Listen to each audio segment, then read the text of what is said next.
નમસ્કાર મિત્રો, જય શ્રી કૃષ્ણ. સ્વાગત છે તમારું આપણી આ યુટ્યુબ ચેનલમાં. તો મિત્રો, ગુજરાત રાજ્યના આ પેન્શનરો અને કર્મચારીઓ માટે દિવાળી પહેલાં ખૂબ જ સારા સમાચાર સામે આવી રહ્યા છે. તો મિત્રો, મોંઘવારી ભથ્થામાં વધારા બાદ ગુજરાત રાજ્ય સરકારે દિવાળી પહેલાં વધુ એક જાહેરાત કરી છે, જેથી પેન્શન અને પગારમાં સૌથી મોટો વધારો જોવા મળ્યો છે મિત્રો. તો મિત્રો, તમે જાણો છો કે ગુજરાત રાજ્ય સરકારે મોંઘવારી ભથ્થામાં 3%નો વધારો કરી ટોટલ 58% મોંઘવારી ભથ્થું જાહેર કર્યા બાદ ગુજરાત રાજ્ય સરકારે તેના પેન્શનરો અને સરકારી કર્મચારીઓને સૌથી મોટી ભેટ આપતા પેન્શનરો અને સરકારી કર્મચારીઓમાં આનંદનો માહોલ જોવા મળી રહ્યો છે. તો મિત્રો, કઈ મોટી ભેટ આપી છે તેની વાત કરતા પહેલાં તમે દોસ્તો આપણી ચેનલમાં નવા હોય તો આપણી ચેનલને સબસ્ક્રાઈબ કરવા નમ્ર વિનંતી, કેમ કે એવી કોઈ પણ લેટેસ્ટ અપડેટ આવે તે નોટિફિકેશન સૌથી પહેલાં તમને મળી જાય. અને મિત્રો, વિડીયો ગમે તો એક લાઈક જરૂરથી કરી દેજો. તો મિત્રો, વિગતવાર વાત કરીએ તો ગુજરાત રાજ્યના એએમસીના આ નિર્ણયથી કુલ 24,800થી વધારે કર્મચારીઓ અને અંદાજે 15,000 જેટલા પેન્શનરોને લાભ મળશે. સૌથી મહત્વની વાત એ છે કે વર્ગ 4ના કર્મચારીઓના પગાર અને મોંઘવારી ભથ્થા ઉપરાંત વધારાનું બોનસ પણ ચૂકવવામાં આવશે મિત્રો. અમદાવાદ મ્યુનિસિપલ કોર્પોરેશન એએમસી દ્વારા તેના કર્મચારીઓ અને પેન્શનરોને તહેવારો પહેલાં મોટી રાહત આપવાનો નિર્ણય લેવામાં આવ્યો છે. મનપાએ જણાવ્યું છે કે આગામી 16 અને 17 તારીખે કર્મચારીઓ અને પેન્શનરોનો પગાર વહેલો ચૂકવી દેવામાં આવશે. આ પગાર અને પેન્શનની ચૂકવણી સાથે 58% મોંઘવારી ભથ્થું એટલે કે ડીએ પણ ચૂકવવામાં આવશે મિત્રો, જેનાથી કર્મચારીઓને આર્થિક રીતે મોટો ફાયદો થશે જ અને તેઓ તહેવારોની ઉજવણી સારી રીતે કરી શકશે મિત્રો. તો મિત્રો, આવી રીતે આગામી 16 અને 17 તારીખે કર્મચારીઓ અને પેન્શનરોના પેન્શનને પગાર ચૂકવવામાં આવશે મિત્રો.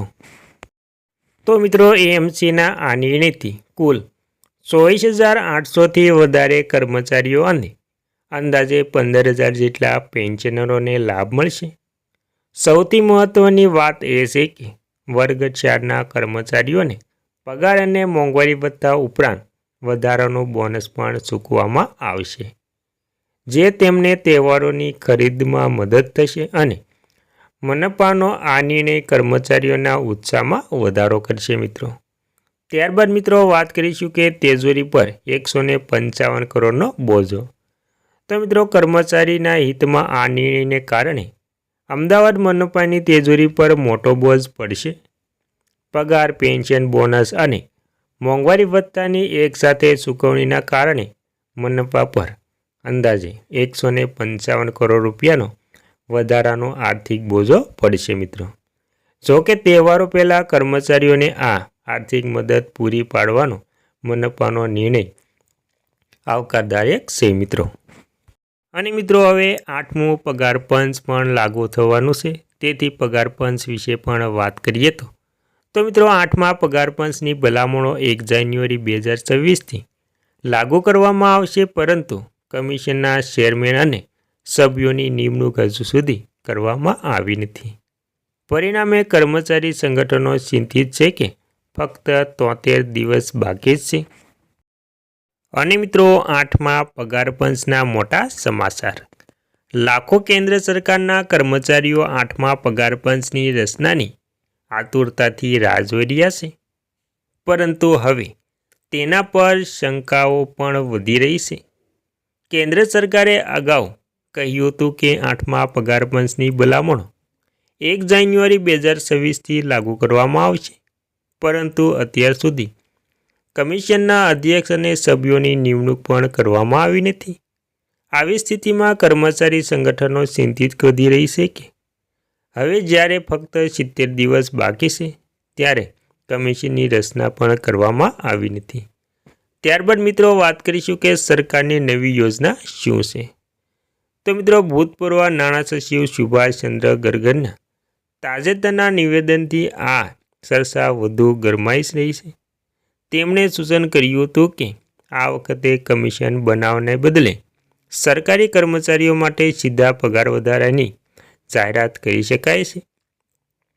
આ નિવેદનથી કર્મચારીઓની આશા જાગી છે કે વડાપ્રધાન નરેન્દ્ર મોદી ટૂંક સમયમાં કોઈ મોટી જાહેરાત કરી શકે છે. દરમિયાન સંરક્ષણ ક્ષેત્રના કર્મચારીઓનું પ્રતિનિધિત્વ કરતા સંગઠનોએ ચેતવણી આપી છે કે જો સરકાર 8મા પગાર પંચ અથવા તો સંબંધિત માહિતીમાં વિલંબ કરશે તો વિરોધ પ્રદર્શન કરવામાં આવશે મિત્રો. ત્યારબાદ મિત્રો વાત કરીશું કે કર્મચારીઓમાં વધતી ચિંતા વિશે. તો મિત્રો ભૂતપૂર્વ નાણાં સચિવ આ નિવેદનથી કર્મચારીઓમાં ચિંતનનું વાતાવરણ સર્જાયું છે.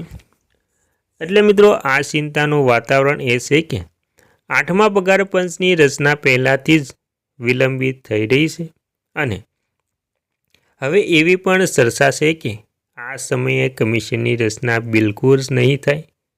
કર્મચારી સંગઠનનું કહેવું છે કે સરકારની ગંભીરતાનો અભાવ સૂચવે છે કે વડાપ્રધાન નરેન્દ્ર મોદી સીધા પગાર વધારાની જાહેરાત કરી શકે છે.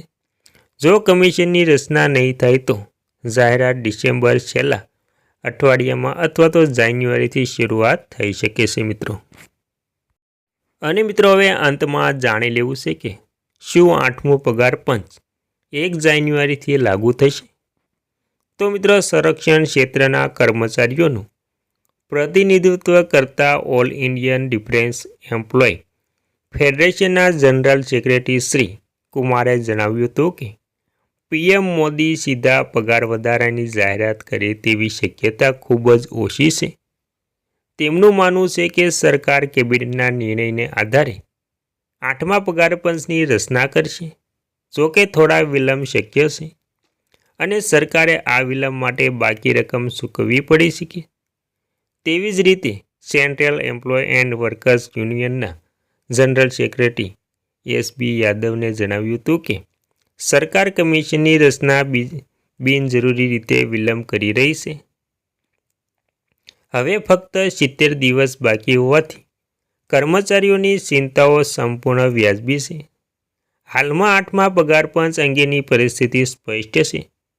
સરકારી કર્મચારીઓનું સંગઠનનું માનવું છે કે જો સરકાર તાત્કાલિક પગલાં નહીં લે તો આ મામલો નવા વર્ષ સુધી વિલંબ થઈ શકે છે. હવે બધાની નજર વડાપ્રધાન મોદી અને નાણાં મંત્રાલય પર છે. તેઓ નક્કી કરે છે કે સરકાર કમિશનની રચના કરશે કે સીધા પગાર વધારાની જાહેરાત કરશે મિત્રો.